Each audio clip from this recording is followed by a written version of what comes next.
ഇത് നോമ്പുകാലമാണ്. നോമ്പ് ഇങ്ങനെ മുസ്ലിങ്ങൾ ഇങ്ങനെ നോറ്റുകൊണ്ടിരിക്കുമ്പോൾ ചില ആൾക്കാർ അതിൽ ശാസ്ത്രം ഉണ്ടോ അല്ലെങ്കിൽ ശാസ്ത്രീയമായി നോമ്പ് എത്രത്തോളം ശരിയാണെന്നൊക്കെ ഇങ്ങനെ അന്വേഷിക്കാറുണ്ട്. മുമ്പ് അത് ഒരു അന്വേഷണം ചില ആൾക്കാരൊക്കെ നടത്തി, അതിൽ ശാസ്ത്രത്തിൽ നടത്തി തട്ടിപ്പൊക്കെ നമ്മൾ പിടിച്ചിട്ടുണ്ടായിരുന്നു. അതിൻ്റെ വീഡിയോകൾ അവൈലബിൾ ആണ്.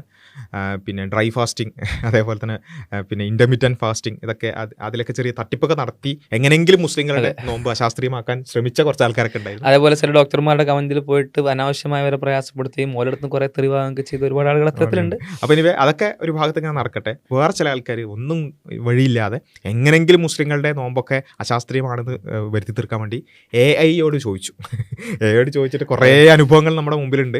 AI ലൈവായിട്ട് ചോദിച്ചിട്ട് പണി വാങ്ങിയ ആളുകൾ, സംവാദത്തിൽ AI ചോദിച്ച് പണി വാങ്ങിയ ആളുകൾ, ഇങ്ങനെ എല്ലാ നിലക്കും AI എന്ന് പറയുന്നത് ഈ ആക്രമിക്കപ്പെട്ട ഒരു നിരയുടെ അവസാനത്തെ ഒരു പിന്നെ പ്രതിയാണ് നമ്മുടെ മുമ്പിലേക്ക് വരുന്നത്. എന്ന് വെച്ചാൽ ഇങ്ങനെയുള്ള ഈ നമ്മുടെ രവിചന്ദ്രൻ്റെ കുറച്ച് ഫാൻസ് AI ചോദിച്ചു. അപ്പോൾ AI പറഞ്ഞത് മുസ്ലിങ്ങളുടെ നോമ്പ് എന്ന് പറഞ്ഞാൽ ശാസ്ത്രീയമായി കുറേ ഗുണങ്ങളുള്ളതാണെന്നൊക്കെ പറഞ്ഞു. നമ്മൾ ആദ്യം തന്നെ പറയട്ടെ, മുസ്ലിങ്ങൾ നോമ്പ് നോൽക്കുന്നത് ശാസ്ത്രീയമായി ഗുണം കിട്ടാൻ വേണ്ടിയിട്ടൊന്നുമല്ല, സ്രഷ്ടാവിനുള്ള സമർപ്പണമായിട്ടാണ്. അതിൻ്റെ ഭാഗമായിട്ട് പിന്നെ സൈഡായിട്ട് മറ്റ് ഗുണങ്ങളൊക്കെ, കൊളസ്ട്രോൾ കുറഞ്ഞാലും ഷുഗർ കുറഞ്ഞാലൊക്കെ അത് ബോണസായിട്ട് എടുക്കുന്നു എന്നല്ലാതെ ഞങ്ങളെ സംബന്ധിച്ചിടത്തോളം ഞങ്ങളെ സൃഷ്ടിച്ച സട്ടാവ് ഞങ്ങളോട് ഈ സമയത്ത് ഭക്ഷണം കഴിക്കരുതെന്ന് പറഞ്ഞാൽ അതിനുള്ള സമർപ്പണമായിട്ടാണ് ഞങ്ങൾ ഭക്ഷണം കഴിക്കാതിരിക്കുന്നത്. അതിൻ്റെ ബൈ പ്രൊഡക്റ്റ് ആയിട്ട് ബാക്കി കാര്യങ്ങളൊക്കെ ഉണ്ടാകുന്നത് നിയമങ്ങൾ, എല്ലാ നിയമങ്ങളും സ്വാഭാവികമായിട്ടും അവൻ്റെ സൃഷ്ടിക്ക് അവൻ കൊടുക്കുന്ന നിയമങ്ങൾ ആ സൃഷ്ടിക്ക് ഉപകാരം ഉണ്ടാകുന്ന രീതിയിലായിരിക്കും സ്വാഭാവികമായിട്ട് ഉണ്ടാവുക. അതെല്ലാ നിയമങ്ങളും അത് കാണാൻ കഴിയും. അത്രയേ നമ്മളതിനെ മനസ്സിലാക്കുന്നുള്ളൂ. ഇവരിങ്ങനെ AI ചോദിച്ചാൽ എങ്ങനെയെങ്കിലും ഇതൊന്ന് അശാസ്ത്രീയമാക്കാൻ നോക്കി. വേറെ കുറച്ച് ആൾക്കാർ ഇൻ്റർമിറ്റൻറ്റ് ഫാസ്റ്റിങ്ങും ഡ്രൈ ഫാസ്റ്റിംഗ് ഒക്കെ വേറെ ആക്കാനൊക്കെ നോക്കി. അതൊക്കെ നമ്മൾ പിടിച്ചു. ഇനി ഏറ്റവും അവസാനം ഒരു രക്ഷയില്ലാതെ AI ചോദിച്ചു. AI ചോദിച്ചപ്പോൾ AI എന്ത് പറഞ്ഞു? അതൊക്കെ ഗുണങ്ങളുണ്ട്. ആ ഗുണങ്ങളുണ്ടെന്ന് ഉത്തരത്തെ എങ്ങനെയാണ് ആ ഒരു കാര്യം ഡീൽ ചെയ്യാന്നുള്ളതിന്റെ സാറേ ഞങ്ങൾക്ക് ഇങ്ങനെയാണ് AI പറഞ്ഞിട്ടുള്ളത്, ആകെ കുടുങ്ങിയിരിക്കുകയാണ്. അപ്പോൾ രവി സാർ അതിന് കൃത്യമായ ഒരു മറുപടി കൊടുക്കുന്നുണ്ട്. അതാണ് നമുക്കിനി കേൾക്കണം. As when I searched different chat boards, they all said that Islamic fasting is good for health. Do you think that they are biased? Islamic ഈ ചാറ്റ് ബോർഡുകളിൽ AI ചെന്ന് ഇസ്ലാമിനെ സംബന്ധിച്ച് എന്തെങ്കിലും നിങ്ങൾ പറഞ്ഞ് നിങ്ങൾക്ക് വിജയിക്കാമെന്ന് കരുതരുത്. അത് അനുഭവത്തിൽ നിന്ന് പറയാം. കാരണം ഞാൻ ഒരുപാട് ശ്രമിച്ചാണ് മക്കളെ ചെയ്തു പോകരുത്. നിങ്ങൾ ആരിഫിന്റെ അനുഭവം ഉണ്ടല്ലോ, ലൈവായിട്ട് ലോക ചരിത്രത്തിൽ തുല്യതയില്ലാത്ത രൂപത്തിൽ AI ഇങ്ങനെ പോയൊരു യുഗം വന്നതിന് ശേഷം ഏറ്റവും വലിയ ഒരു ട്രാജഡി, AI ട്രാജഡി ആയിട്ട് നമുക്ക് ചരിത്രത്തിൽ രേഖപ്പെടുത്താൻ പറ്റുന്ന ഒരു കാര്യമായിരുന്നു ആരിഫിന്റെ AI ഒരു ചമ്മൽ എന്നുള്ളത്. ഞാൻ മനസ്സിലാക്കി മൂപ്പരും ഒറ്റക്ക് റൂമിൽ നിന്നിട്ട് പരിപാടി ചെയ്തിരിക്കണമെന്നുള്ളതാണ് പറഞ്ഞത്. പക്ഷേ കുറച്ച് ബുദ്ധിയുണ്ട്. ചെയ്തില്ല. ആരിഫ് പിന്നെ ബുദ്ധി ഇല്ലാത്തതുകൊണ്ട് അങ്ങനെ ചെയ്തു, ആകെ കുടുങ്ങിപ്പോയി. അപ്പൊ ഏതായാലും അത് നമ്മുടെ ചാനലിൽ അതിന്റെ വീഡിയോ ഉണ്ട്, അതെല്ലാവരും കാണാൻ. ഒരു എന്റർടൈൻമെന്റ് ആണ്. റമദാനൊക്കെ കഴിഞ്ഞിട്ട് കണ്ടാൽ മതി. അപ്പോൾ AI എന്താ ഇസ്ലാമിനെ കുറിച്ചൊന്നും ചോദിക്കാൻ പാടില്ല. ചിലപ്പോൾ എന്ത് ചെയ്യും, നമ്മൾ പറഞ്ഞതിന് അപ്പുറത്തേക്കുള്ള കുറച്ച് സത്യങ്ങളൊക്കെ അത് പറഞ്ഞാലോ. നമ്മൾ വീണ്ടും പറയാണ്, AI എന്ന് പറഞ്ഞാൽ അൾട്ടിമേറ്റ് ആയ ഒരു എല്ലാ കാര്യങ്ങളുടെയും ഒരു എൻവേർഡ് ആണെന്നും നമ്മൾ പറയുന്നില്ല. മറിച്ച് കുറച്ചൊക്കെ അതിന്റെ കിട്ടുന്ന ഇൻഫർമേഷൻ അനുസരിച്ച് അത് ഉത്തരം തരുന്നു. ഈ നിങ്ങൾ ചെയ്തു നോക്ക്. നിങ്ങൾ വേറെ ഇസ്ലാമിന്റെ കാര്യങ്ങളൊക്കെ ചെയ്തു നോക്ക്. മുഹമ്മദിനെ കുറിച്ചൊക്കെ ഓരോന്ന് ചോദിച്ചു നോക്ക്. എന്നിട്ട് ഈ ഫാസ്റ്റിങ്ങിനെ കുറിച്ചുള്ള ഈവൻ വിക്കിപീഡിയ പോലും ഇത് വലിയ തോതിൽ ഇൻഫെസ്റ്റഡ് വിത്ത് ഇതാണ്. പണ്ട് വിക്കിപീഡിയ എന്നൊക്കെ പറയുന്നത് പണ്ട് വളരെ ഔദ്യോഗികവും വളരെ നമ്മള് പറയുന്ന ഹോമിയോപ്പതിയുടെ കാര്യത്തിലൊക്കെ പറയാറുണ്ടായിരുന്നു. ഹോമിയോപ്പതി ഇക്കാര്യം എത്ര വിചാരിച്ചു. അതെ, അത് വളരെ ആധികാരികമായ ഒരു സമയം ഉണ്ടായിരുന്നു. കാരണം സാറ് മൊത്തമായിരുന്നു ഉപയോഗിച്ചത്. മാത്രല്ല ഈ നിരീശ്വരവാദികൾക്കിടയിൽ സ്പ്ലിറ്റ് ഉണ്ടായല്ലോ. അപ്പം രവിന്റെ ഓപ്പോസിറ്റ് ടീം രവിനെ വിളിച്ചിരുന്നത് വിക്കി രവി എന്നായിരുന്നു. നമ്മളങ്ങനെ പേരൊന്നും വിളിക്കുന്നില്ല, പക്ഷെ വിക്കി രവി. കാരണം മൊത്തത്തിൽ എല്ലാ വിക്കിപീഡിയ അതേപോലെ അങ്ങനെ മക്കളെ ഞാനൊക്കെ ഉപയോഗിച്ചിരുന്ന ഒരു കാലം ഉണ്ടായിരുന്നു. അങ്ങനത്തെ കാലം കൊമ്പൊക്കെ വന്നത്, ഈ കോമ്പ് ഉണ്ടല്ലോ, ആ കൊമ്പ് രവി രവി വന്നു. പിന്നെ ബൈബിളിൽ ഏതോ ഒരു ദൂരം വളരെ കാൽക്കുലേഷൻ ഒക്കെ ഭയങ്കര കാൽക്കുലേഷൻ ഒക്കെ വന്നു. അതേപോലെ മീക്കായിലിന്റെ സുവിശേഷമൊക്കെ വന്നു. അങ്ങനെയുള്ള കുറെ. പിന്നെ ചെങ്കിസ് ഖാന്റെ ഫോട്ടോ എടുത്തിരുന്നു. ചെങ്കിസ് ഖാൻ എന്ന മൗലവിയെ മനസ്സിലാക്കി. അങ്ങനെ ഇഷ്ടംപോലെ ആധികാരികമായ വിവരങ്ങൾ കിട്ടിയത് വിക്കിപീഡിയ എന്നായിരുന്നു.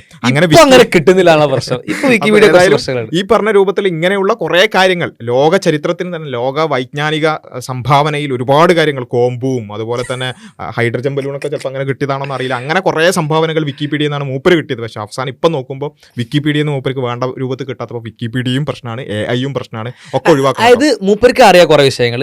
ഈ അറിയുന്ന കാര്യങ്ങൾ എന്ത് ചെയ്യണം, വിക്കിപീഡിയ പറഞ്ഞു കൊടുക്കണം, അല്ലെങ്കിൽ ചാറ്റ് ബോർഡ് പറഞ്ഞു കൊടുക്കണം. അപ്പോഴാണ് അവ ശരിയാവുക. കാരണം ബോസ് മൊത്തത്തിൽ എല്ലാം അറിയുന്ന ഒരു എൻസൈക്ലോപീഡിയ ആണല്ലോ. അപ്പോൾ അത് കൊടുക്കാത്തിടത്തോളം ഇസ്ലാമിസ്റ്റ് അജണ്ടകളാൽ മുസ്ലിങ്ങളാൽ വോക്ക് അജണ്ടകളാൽ നിയന്ത്രിക്കപ്പെടുന്നതാണ്. നമുക്കിതൊക്കെ നിയന്ത്രിക്കാൻ പറ്റുമെങ്കിൽ ശ്രമിച്ചിട്ട് അതിനകത്തെ സ്യൂഡോ സയൻസ് എന്നുള്ള ഭാഗമൊന്നും മാറ്റാൻ പറ്റുന്നില്ല. അപ്പൊ ഈ എഡിറ്റിംഗ് എന്ന് പറയുന്ന ആ ലെവലിലേക്ക് ഈ ഇസ്ലാമോ ലെഫ്റ്റ് വോക്ക് ടീമുകൾ അവരവിടെയാണ് നോക്കുന്നത്. നരേറ്റീവ് വാർ എങ്ങനെയാണ് അവർ കൺട്രോൾ ചെയ്യുന്നത് നോക്കി കഴിഞ്ഞാൽ Wikipedia is fast becoming like United Nations. ഇതാണ് എനിക്ക് അതിനകത്തൊന്ന് കാണാൻ കഴിയുന്നത്. വേറൊന്നുണ്ട്, യുണൈറ്റഡ് നേഷൻസ് എന്താണ് ഓൾറെഡി ഇസ്ലാമോ ലെഫ്റ്റിന്റെ കയ്യിലാണ്. ആണ് ഒരു പ്രശ്നക്കാരൻ. അല്ല, ഓല് ചെയ്യുന്ന ഏറ്റവും വലിയ പ്രശ്നം എന്താണ്? ഓല് ഫലസ്തീനിലെ ഇസ്രായേലിന്റെ അക്രമത്തെ അപലപിച്ചു, അത് ചെയ്യാൻ പാടില്ല എന്ന് പറഞ്ഞു. ICJയും ICC ഒക്കെ നെതന്യാഹുവിനെതിരെ അറസ്റ്റ് വാറന്റ് പറഞ്ഞു. അതാണ് ഇസ്ലാമോ ലെഫ്റ്റിന്റെ അണ്ടറിലായതുകൊണ്ടാണ് ചെയ്യുന്നത്. കാരണം അല്ലെങ്കിൽ ചെറിയ കുട്ടികളെ കൊല്ലുന്നത് കാണുമ്പോൾ ശരിക്കും ഒരു ഇമോഷൻ ഉണ്ടാകേണ്ട ആവശ്യമില്ലല്ലോ. അല്ലെങ്കിലും യുണൈറ്റഡ് നേഷൻസ് ഒക്കെ എന്താ ചെയ്യേണ്ടത്? കുട്ടികളെ കൊല്ലുന്നത് കാണുമ്പോൾ ഇത്ര പോരാ, കുറച്ചുകൂടി കൊല്ലണ്ടേ. അതേപോലെ തന്നെ ഫലസ്തീനുകളെ കൊന്നത് 75,000 ആയിട്ടേ ഉള്ളൂ. എന്താണ് നിങ്ങൾ 100,000 കടക്കാത്തത്? മോട്ടിവേറ്റ് ചെയ്യണം, കൂടുതൽ അച്ചീവ് ചെയ്തിട്ടില്ല എന്നൊക്കെ പറഞ്ഞ് മോട്ടിവേറ്റ് ചെയ്യേണ്ട യുണൈറ്റഡ് നേഷൻസ് പോയിട്ട് അത് ചെയ്യാൻ പാടില്ല എന്നൊക്കെ പറയാ. എന്നിട്ട് അത് പറയാ ഇസ്ലാമോ ലെഫ്റ്റിന്റെ അണ്ടറിലാണിത്. അതിപ്പോ സ്വാഭാവികമായിട്ടുള്ള അങ്ങനല്ലേ പറയുള്ളൂ. ഇത് ആരാ പറയുന്നത് അറിയോ? കുറച്ചു മുമ്പ് ഭയങ്കര പ്രഭാഷണമായിരുന്നു. ഇന്ന് ലോകം എന്ന് പറയുന്നത് ഒരു ലോകക്രമത്തിൻ്റെ കീഴിലാണ്. യുണൈറ്റഡ് നേഷൻസ് ഉണ്ട്, നമുക്ക് human declaration of human rights ഉണ്ട്, ഇങ്ങനെ കൃത്യമായ ആധുനിക മൂല്യങ്ങളാണ് നമ്മളെ നയിക്കുന്നത് എന്നൊക്കെ പറഞ്ഞ് ഭയങ്കര പ്രഭാഷണമായിരുന്നു. ഇപ്പോൾ യുണൈറ്റഡ് നേഷൻസ് ഒക്കെ പോയി, വിക്കിപീഡിയ പോയി, AI പോയി, ഒക്കെ പോയി. ഞാൻ പറയുന്നത് ഇതിൻ്റെ ഒന്നും അർത്ഥം യുണൈറ്റഡ് നേഷൻസ് പരമപരിശുദ്ധമാണെന്ന് പറയും. ഇത് വെറും ഒരു നോമേറ്റീവ് ഇൻസ്റ്റിറ്റ്യൂഷൻ ആയിട്ട് അത് മാറിയിട്ടുണ്ട്. വിക്കിപീഡിയ എല്ലാ നിലക്കും ആധികാരിക, നമ്മൾ അന്നേ പറയുന്നൊരു കാര്യമാണ് വിക്കിപീഡിയ ആവർത്തിക്കുന്നു. അതെ, അത് ആർക്കും എഡിറ്റ് ചെയ്യാൻ പറ്റുന്ന ഒരു കാര്യമാണ്. വിക്കിപീഡിയ ആധികാരിക അല്ലാന്ന് രവിനോട് കുറേ കാര്യം പറഞ്ഞ് നമ്മൾ മടുത്തതാണ്. അതേപോലെ തന്നെ AI ആണെങ്കിലും AIയിലും ഒരു പിന്നെ പല വിഷയത്തിലും നമുക്ക് എന്തുണ്ട്, തെറ്റായ ഇൻഫർമേഷൻസ് ഒക്കെ കിട്ടും. പക്ഷേ ഇവിടെ വിഷയം എന്താണെന്ന് ചോദിച്ചാൽ, നമുക്ക് AIയോട് ചോദിച്ചു, അതിന് ഇന്ന ഉത്തരം കിട്ടി. അത് അശാസ്ത്രീയമാണെങ്കിൽ ആ തെളിവ് വെച്ചിട്ട്, അപ്പോൾ അതായത് ഒരാൾ AIനോട് ചോദിച്ചു ഇസ്ലാമുമായി ബന്ധപ്പെട്ട എന്തെങ്കിലും നെഗറ്റീവ് ഇൻഫർമേഷനോ അല്ലെങ്കിൽ ഒരു തെറ്റായൊരു ഇൻഫർമേഷനോ കിട്ടുകയാണെങ്കിൽ നമ്മളെന്താ പറയുക? AIന്ന് കിട്ടിയ ഇൻഫർമേഷൻ ഇതാണ്, പക്ഷേ ഇസ്ലാമിക പ്രമാണങ്ങളിലുള്ള യാഥാർത്ഥ്യം ഇതാണ്, അതുകൊണ്ട് AI പറഞ്ഞത് തെറ്റാണ്. ഇങ്ങനെയാണ് നമ്മൾ പറയാം. വിക്കിപീഡിയയിലുള്ളത് ഇതാണ്, പക്ഷേ യാഥാർത്ഥ്യം ഇന്നതാണ്, അതുകൊണ്ട് ഇത് തെറ്റാണ്. ഇങ്ങനെയാണ് നമ്മൾ പറയാം. അതിനപ്പുറത്ത് ഇയാൾ എന്താ ചെയ്യുന്നത്? ഇയാൾ മൊത്തത്തെ AI പറ്റില്ല വിക്കിപീഡിയ. അല്ല, എന്താണ് അതിന്റെ കാരണം? എന്താ നമ്മൾ പറയുന്നത്? ഇസ്ലാമിന്റെ സ്ക്രിപ്ചർ പറയുന്നതും AI പറയുന്നതിന്റെ ഓപ്പോസിറ്റ് ആണ്. അതുകൊണ്ട് ഇസ്ലാം എന്താണ്, ഇസ്ലാമിക് സ്ക്രിപ്ചർ പറയുന്നതാണ് AI പറയുന്നതല്ല. ഇയാളെന്താ പറയുന്നത്? ഞാൻ കുറേ വേൾഡ് വ്യൂ ഉണ്ടാക്കിയെടുത്തിട്ടുണ്ട്, അതെങ്ങനെ ഉണ്ടാക്കിയെടുത്തെന്ന് ചോദിക്കരുത്. അതിനോട് ഓപ്പോസിറ്റ് ആണ് AI. സോ നിങ്ങൾ AI ഒഴിവാക്കണം, അത് AI ഇസ്ലാം ലെഫ്റ്റായിട്ട് മനസ്സിലാക്കണം. ഞാൻ മനസ്സിലാക്കിയ ലോകവീക്ഷണത്തിനെതിരാണ് UN, ഞാൻ മനസ്സിലാക്കിയ ലോകവീക്ഷണത്തിനെതിരാണ് വിക്കിപീഡിയ. സോ നിങ്ങൾ എന്ത് ചെയ്യാൻ അതിനോട് ഒഴിവാക്കണം? സിംപ്ലി ഞാൻ എന്ന് പറയുന്ന മഹാൻ മനസ്സിലാക്കിയ ഈ ലോകവീക്ഷണം, ഞാൻ അത്രയും കാലം പറഞ്ഞുകൊണ്ടിരുന്ന കാര്യം, നമ്മളുടെ കൂട്ടത്തിനിടയിൽ പറഞ്ഞിരുന്ന കാര്യങ്ങൾ, ഇതൊക്കെ എതിരാണ്. ഒന്ന് ആലോചിക്കും, ഞങ്ങൾ മാത്രം ശരി, ലോകം മൊത്തം തെറ്റ്. ഈ ഇൻഫർമേഷൻസ് കളക്ട് ചെയ്തിട്ട് അത് നമുക്കൊരു ഒരു കൺക്ലൂഷനായിട്ട് നോട്ടായിട്ട് തരുന്ന കാര്യങ്ങൾ മുഴുവൻ തെറ്റ്. റിലേ ചെയ്യാൻ പറ്റുന്ന ഒന്നുമില്ല. തെളിയിക്കുകയാണെങ്കിൽ ഒരു കുഴപ്പമില്ല കേട്ടോ. ഇല്ല. അപ്പോൾ അവിടെയാണ് ഇപ്പോൾ ഈ രവിക്ക് ശരിക്കും ചെയ്യാൻ പറ്റുന്ന എന്താണ്? ഇന്ന ശാസ്ത്രീയ പഠനങ്ങളിൽ ഈ പറഞ്ഞ ഡ്രൈ ഫാസ്റ്റിംഗ്, പിന്നെ DDDF എന്ന് പറയുന്ന ഈ ഡ്രൈ ഫാസ്റ്റിംഗ്, ആ ഒരു ഡ്രൈ ഫാസ്റ്റിങ്ങിന് ഇന്ന പ്രശ്നങ്ങളുണ്ട്, നിങ്ങൾക്ക് ചൂണ്ടിക്കാണിക്കാം. അങ്ങനെ ചൂണ്ടിക്കാണിക്കാൻ ശ്രമിച്ച ആൾക്കാരുണ്ടല്ലോ, അവർ നമ്മൾ പിടിക്കുകയും ചെയ്തിട്ടുണ്ട്. ഒരു മെറ്റാ അനാലിസിസ് എടുത്തിട്ട് അതിന് എന്താണ് ഇൻ്റർമീഡിയറ്റ് ഫാസ്റ്റിംഗ്, എന്താണ് അതിൻ്റെ 2 ടൈപ്സ് എന്നുപോലും വായിച്ച് മനസ്സിലാക്കാൻ, അതിൽ ടൈറ്റിൽ പോലും വായിച്ച് മനസ്സിലാക്കാൻ പറ്റാത്ത, റമദാൻ ഇൻ്റർമീഡിയറ്റ് ഫാസ്റ്റിങ്ങിനെ കുറിച്ച് പ്രത്യേകമായി പറയുന്ന ടൈറ്റിൽ പോലും വായിച്ച് മനസ്സിലാക്കാൻ പറ്റാതെ ശാസ്ത്രീയ പഠനങ്ങളായിട്ട് വന്നിട്ട് നല്ല രൂപത്തിൽ വയറ് നിറച്ച് പോയ ആൾക്കാരുണ്ടല്ലോ. അതിൻ്റെ അനുഭവം കൊണ്ടായിരിക്കും, ശാസ്ത്രമൊന്നും പറയുന്നില്ല. നിങ്ങൾക്ക് എതിർക്കാനുണ്ടെങ്കിൽ ശാസ്ത്രം കൊണ്ട് എതിർക്കൂ. എന്തിനാണ് ശാസ്ത്രം പറഞ്ഞതിനെതിരായിട്ട് ഈ രൂപത്തിൽ ഇങ്ങനെ പറയുന്നത്? ശാസ്ത്രീയമായ പഠനങ്ങൾ റമദാൻ ഫാസ്റ്റിങ്ങിന് അനുകൂലമായി അതിൻ്റെ പ്രശ്നം ഇപ്പോൾ, എന്നാൽ അതേ സമയത്ത് അതേ പഠനത്തിൽ തന്നെ പറയുന്നുണ്ട് ഡീഹൈഡ്രേഷനുമായി ബന്ധപ്പെട്ടുകൊണ്ട് ഈ മുസ്ലിങ്ങൾ പിന്നെ ഇപ്പോൾ ചെയ്തുകൊണ്ടിരിക്കുന്നത് ഡീഹൈഡ്രേഷൻ ആ നിലയ്ക്കൊരു എഫക്റ്റ് ഉണ്ടാകുന്ന രൂപത്തിൽ ഉണ്ടാവുന്നില്ല. അതേപോലെ തന്നെ എന്നാൽ രോഗികൾ ശ്രദ്ധിക്കണം, കിഡ്നി പേഷ്യൻസ് ഇന്ന കാര്യങ്ങൾ ശ്രദ്ധിക്കണം, ഇന്ന രോഗികൾ അത് ഒഴിവാക്കണം എന്നൊക്കെ പറഞ്ഞിട്ടുണ്ട്. അപ്പോൾ അത് വളരെ കൃത്യമായ ശാസ്ത്രീയ പഠനങ്ങളാണ്. അത് എടുക്കുന്നതിന് പകരം ഞങ്ങൾക്ക് മുസ്ലിങ്ങളോട് ഒരു എതിർപ്പുണ്ട്, അതുകൊണ്ട് ഒരു നിലക്കും അത് അംഗീകരിക്കൂല, AI പറ്റൂല, വിക്കിപീഡിയ പറ്റൂല, ശാസ്ത്രം പറ്റൂല എന്ന് പറയുന്ന ആ ഒരു രീതി ശരിയല്ല. അപ്പോൾ ഒന്ന് ആലോചിച്ച് നോക്കുക, ഈ രവി വീഡിയോ എടുക്കുന്ന ക്യാമറ അത് ശാസ്ത്രത്തിൻ്റെ പ്രോഡക്റ്റ് അല്ലേ? രവിൻ്റെ മുമ്പിലുള്ള പിന്നെ ലാപ്ടോപ്പ് അത് ശാസ്ത്രത്തിൻ്റെ പ്രോഡക്റ്റ് അല്ലേ? നിങ്ങൾ മൊത്തം ശാസ്ത്രം ഉപയോഗിക്കുക, ശാസ്ത്രത്തിന്റെ പ്രിവിലേജുകൾ മുഴുവൻ ശാസ്ത്രത്തിനെതിരായിട്ട് ശാസ്ത്ര വിരുദ്ധമായ കാര്യങ്ങൾ പറയാ, ശാസ്ത്രത്തിനെ തള്ളി പറയാ എന്നുള്ളത് ഒരിക്കലും തങ്ങൾക്ക് ആവശ്യമുള്ള വിഷയങ്ങൾ ശാസ്ത്രം ഉപയോഗിക്കുക, ഉപകാരങ്ങൾ എടുക്കുക, അതിന്റെ തിയറികൾ പറയാം, തങ്ങൾക്ക് ആവശ്യമുള്ള മേഖലകളിൽ ശാസ്ത്രത്തിനെ യൂസ് ചെയ്യുക. എന്നിട്ട് തങ്ങളുടെ അജണ്ടകൾക്ക് എതിരാകുമ്പോൾ ശാസ്ത്രം മൊത്തം ഒഴിവാക്കുക. AI നെ കുറ്റം പറയാ. യെസ്, AI എന്നൊക്കെ പറയുന്നത് സാങ്കേതിക വിദ്യ പുതിയ കാലമല്ല നമ്മള്. പുതിയ കാലം സാങ്കേതിക വിദ്യയോട് അഡാപ്റ്റഡ് ആവണം, പുതിയ മാർഗ്ഗങ്ങൾ സ്വീകരിക്കണം. ഇപ്പോൾ ഗൂഗിൾ ചെയ്ത് കഴിഞ്ഞാലും അതേപോലെ തന്നെ ചാറ്റ് ബോർഡിന് ചോദിച്ചു കഴിഞ്ഞാലും പെട്ടെന്ന് ഇൻഫർമേഷൻ കിട്ടുന്ന കാലമാണ്.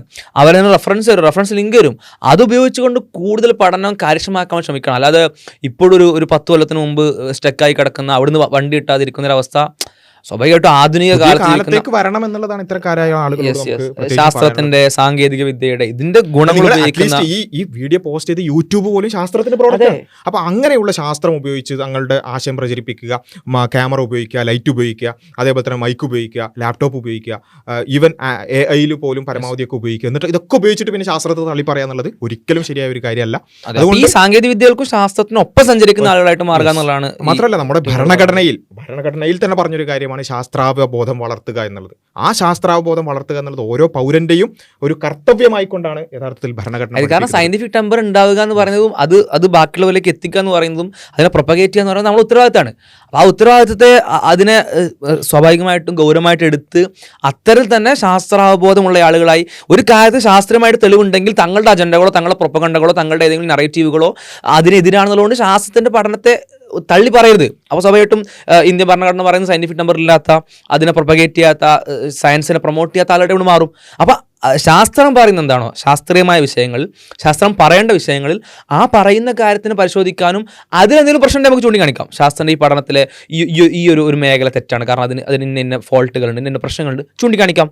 അതിനപ്പുറം തങ്ങൾക്ക് ഇഷ്ടപ്പെട്ടില്ല എന്നുള്ളതുകൊണ്ട് മാത്രം ശാസ്ത്രത്തെയും പഠനത്തെയും സാങ്കേതിക വിദ്യകളൊക്കെ മാറ്റിവെക്കുന്ന ഒരു റിഗ്രസീവായ നിലപാടുന്നത് പഴയ നിരീശ്വരവാദികളുടെ ഒരു ഇതാണത്. അത് ആ ഒരു ആശയത്തിന്റെ ഒരു പ്രശ്നമാണ്. പണ്ടത്തെ നിരീശ്വരവാദി ചാർവാകന്മാരും അങ്ങനെയുള്ള ആൾക്കാരൊക്കെ പറഞ്ഞത് തിന്നുക, കുടിക്കുക, രമിക്കുക, രസിക്കുക, ശാസ്ത്രം ഒന്ന് പഠിക്കുക. അതിന്റെ അപ്പുറത്തേക്കുള്ള ഒരുപാട് അന്വേഷണങ്ങളൊന്നും ആവശ്യമില്ല. ഇടയ്ക്ക് വരുന്ന ശാസ്ത്രത്തിലേക്ക് പിന്നെ വീണ്ടും പിന്നെയും പോവുകയാണ്. അപ്പൊ അതിൽ അങ്ങക്കൊരു പ്രയാസമുണ്ട്.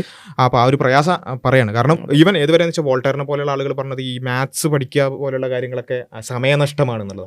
അതേപോലെ തന്നെ സയൻസിന്റെ ഒരു പരിധിക്കപ്പുറത്തേക്കുള്ള സയൻസ് പഠനമൊക്കെ വെറുതെ സമയം കളയാണെന്നൊക്കെ. ഇനി ഇതിപ്പോ പറഞ്ഞു വെച്ചാൽ നാളെ പറയും. ഇപ്പോൾ ബഹുമാനായ രവി സാർ പറഞ്ഞിരുന്നു AI ഉപയോഗിക്കുന്നത് ഇസ്ലാമോ ലെഫ്റ്റിനെ നമ്മൾ അനുസരിക്കുന്നത് പോലെയാണ്, അതുപോലെ തന്നെ UN ഇസ്ലാമോ ലെഫ്റ്റാണ്, വിക്കി ഇസ്ലാമോ ലെഫ്റ്റാണ് എന്നൊക്കെ രവി സാർ പറഞ്ഞിരുന്നു എന്നുള്ളത് നാളത്തെ ആൾക്കാർ പറയും. അപ്പൊ അത് അങ്ങനെ ഒരു സാഹചര്യം ഉണ്ടായിരുന്നു. പണ്ടത്തെ നിരീശ്വരവാദികളെ പോലെ വീണ്ടും നിങ്ങൾ ശാസ്ത്രവിരുദ്ധരായ രൂപത്തിലേക്ക് ഇങ്ങനെ പോകരുത്. ശാസ്ത്രം നിങ്ങൾക്ക് വിരുദ്ധമായ കുറച്ച് കാര്യങ്ങളൊക്കെ പറയുന്നുണ്ട്. അറ്റ്ലീസ്റ്റ് ആവശ്യങ്ങൾ ചെയ്യാം. അതെ, സ്വാഭാവിക അത് അവഗണിക്കുകയും ചെയ്യാം. ചോദ്യങ്ങൾ പ്രശ്നമാണ്. അത് തിരിച്ചറിഞ്ഞുകൊണ്ട് ആ വിഷയങ്ങളിൽ ഇപ്പൊ നമ്മൾ ശാസ്ത്രത്തെ എടുക്കുന്നില്ല, എന്നാലും നമ്മൾ മൗനം പാലിക്കുക. AI ഒക്കെ വരികയാണല്ലോ, അപ്പൊ നമുക്ക് അതിനെ എതിർത്തുകൊണ്ട് എത്ര കാലം പിടിച്ചു നിൽക്കാൻ പറ്റും? അപ്പൊ ആരിഫിനൊക്കെ പോലെ അതിനോട് ഇങ്ങനെ യുദ്ധം ചെയ്ത് മുന്നോട്ട് പോലെ പോസിബിൾ അല്ലല്ലോ. അപ്പൊ അതുകൊണ്ട് അതിലൊക്കെ സൈലന്റ് ആയി ഇങ്ങനെ പോവുക എന്നുള്ളതല്ലാതെ വേറെ വഴിയില്ല.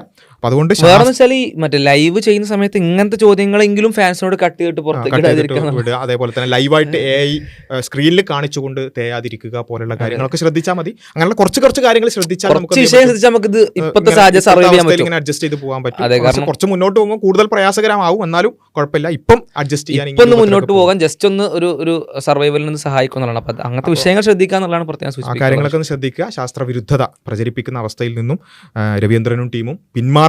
നിരീശ്വരവാദികൾ അത്തരം കാര്യങ്ങൾ നിങ്ങൾക്ക് പ്രയാസകരമാണെങ്കിൽ AI ഉപയോഗിക്കാതിരിക്കുക എന്നുള്ളതിനപ്പുറത്ത് അതിനേക്ക് ഇങ്ങനെ കുറ്റം പറഞ്ഞ് ഇങ്ങനെ മുന്നോട്ട് പോകുക എന്നുള്ളത് ഒരിക്കലും ശരിയായ രീതിയല്ല എന്നുള്ളത് കൂടി സൂചിപ്പിച്ചുകൊണ്ട് അവസാനിപ്പിക്കുകയാണ്. കൂടുതൽ വീഡിയോകൾ നമുക്ക് വഴിയെ മറ്റു വിഷയങ്ങളൊക്കെ സംസാരിക്കാം. ചാനൽ സബ്സ്ക്രൈബ് ചെയ്യുക, കൂടുതൽ ആളുകളിലേക്ക് എത്തിക്കുക. അസ്സലാമു അലൈക്കും വറഹ്മത്തുള്ളാഹി.